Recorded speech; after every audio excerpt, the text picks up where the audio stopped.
Welcome to Her Remarkable History. Remember, to support our channel, please subscribe. The Cook Boiled Alive by Henry VIII. Henry VIII was a rather paranoid king who constantly believed that people were out to get him and kill him. It's alleged that every night he had the entrance to his bedchamber bricked up to prevent any would-be assassins taking his life, but the Tudor King had reasons to be worried. Many of the changes he made to the country with regards to religion offended many people in his realm and made them hate him and his advisors such as Thomas Cromwell. They became figures of vitriol, and uprisings such as the Pilgrimage of Grace rose up and took place opposing the dissolution of the monasteries. Many people also disliked Henry's second wife, Anne Boleyn, and there was even one attempt to seize her by many women who saw her as a homewrecker. But there was one horrific incident that took place inside of Henry VIII's England that saw two people killed through a poisoning plot which went wrong.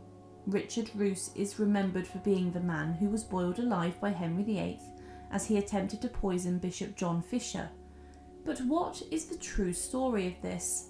Now, Richard Roose was also known as Richard Cook, and at the time he was working inside of the kitchens of Bishop John Fisher.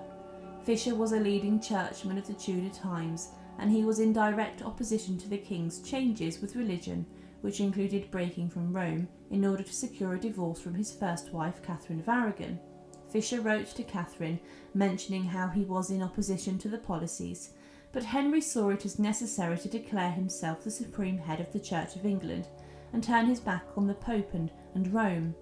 Fisher was very vocal against this, and he could be interpreted as the enemy of the king, and with this he also could have been incurred with the wrath of Anne Boleyn. It was noted that Fisher was growing unpopular with Henry VIII, and the king even threatened to throw the bishop and his followers into the River Thames if they continued to be obstinate against his ideas. With this, it's believed Fisher may have been targeted by the king and been a subject of intimidation to get him to conform to the new ideas. Fisher was advised not to attend Parliament, where it was expected he would speak against the king and Anne Boleyn, and Anne stated, in case Fisher caught some disease as he had before, and this could have been seen as a threat. It's likely that force could have been used to try to get Fisher to conform to Henry's ideas, and with this it's possible that a poisoning plot could be linked to Henry VIII and Anne Boleyn. Poisonings were very rare in England, especially a high-profile one. But early in the afternoon on the 18th of February 1531, Bishop Fisher and a number of guests were eating together at his place in Lambeth Marsh. It was said later that on the 18th day of February 1531, one of Richard Roose's, or Rochester Cook, also called Richard Cook, did cast poison into a vessel full of yeast or baum, standing in the kitchen of the Bishop of Rochester's palace at Lambeth Marsh, by means of which two persons who happened to eat at the pottage made with such yeast died. Whilst eating, two of the members of Fisher's household had been eating porridge, and they became mortally infected with poison which killed them. One of them was a gentleman named Bennet Curran, and the other was a woman who came to eat at the palace as she was starving, and she was called Alice Trippitt. They had both eaten the porridge and had died, and many more were very ill, including 17 who were violently affected by the meal. But Bishop Fisher did not eat, as he was fasting at the time.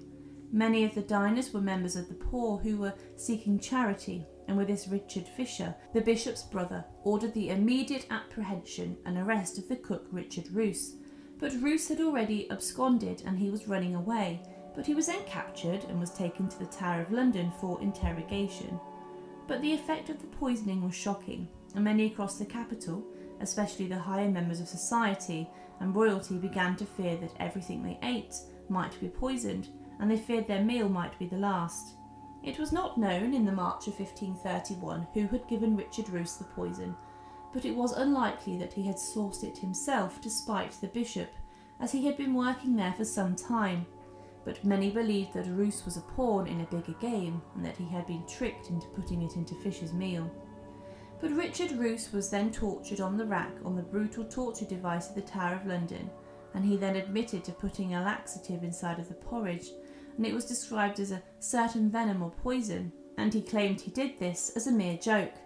But despite being tortured, he gave over no information as to where he got the poison from, and he claimed it was a white powder that would cause discomfort and slight illness, but he claimed he would have never intended to kill someone. But there were many more accusations that claimed that Roose was persuaded to do the poisoning by someone else. As if it was just a prank, then why would Bishop Fisher, a man who was immensely pious and kept a close-knit household, a target of this by his own members of staff? And there was also allegations that another man may have poisoned the porridge, or that someone in the buttery may have done this whilst Roose was out of the room. Allegedly, Henry VIII, when he heard of the poisoning, was very disturbed, and he immediately became fearful that he would have been suspected of playing Roose to kill his enemy Fisher. Henry dramatised the crime to try and take attention from his changes, and Henry may have also been reacting to the rumour, as he believed he may have been responsible. Henry was trying to bring the bishops into his control, but the poisoning of Fisher, he feared, may have brought in more enemies for him. Eustace Chapuis later wrote, "The king has done well to show dissatisfaction at this. He cannot wholly avoid some suspicion, if not against himself, whom I think too good to do such a thing, at least against the lady and her father. It was believed that poisoning was a crime, perfectly suited to a courtier, meaning to gain favour, or a woman who wanted to earn favour in the king's eye." But what happened next was the most brutal execution of Henry VIII's reign. Henry changed the treason laws and brought an act of attainder against Richard Roose, meaning he was sentenced to death and found guilty without any trial at all. He changed the law to say that anyone who poisons someone shall be sentenced to death as high treason and shall be boiled to death in front of a large crowd. The boiling part of the execution was symbolic retribution to show Henry VIII's power, and at Smithfield, Roose was boiled to death on the 15th of April 1532. In front of a huge crowd he was tied up in chains and was then gibbeted and was lowered in and out of the boiling water 3 times until he was dead. It was an execution method which was long in its history, but it was believed Henry VIII ordered him to be boiled to mock his career as a cook, and that Roose being introduced to the boiling mixture was the poison he poured into the porridge. Onlookers were disgusted by what they saw, and they were shocked, with many being sick. It was said that he roared mighty loud, and the divers women who were big with child did feel sick at the sight of what they saw, and were carried away half dead, and other men and women did not seem frightened by the boiling alive, but would prefer to see the headsman at his work. But strangely, after the poisonings, it was said that volleys of gunfire from the cannon was shot through the roof of John Fisher's house, which damaged a number of the rafters. It was believed that the shot came from the Earl of Wiltshire's house across the River Thames, but it was a shocking event which had been linked to the poisoning plot. It was highly probable that the attacks were linked, and Fisher believed there was great malice intended against him. Because of this, he left for his diocese in Rochester and fled the capital.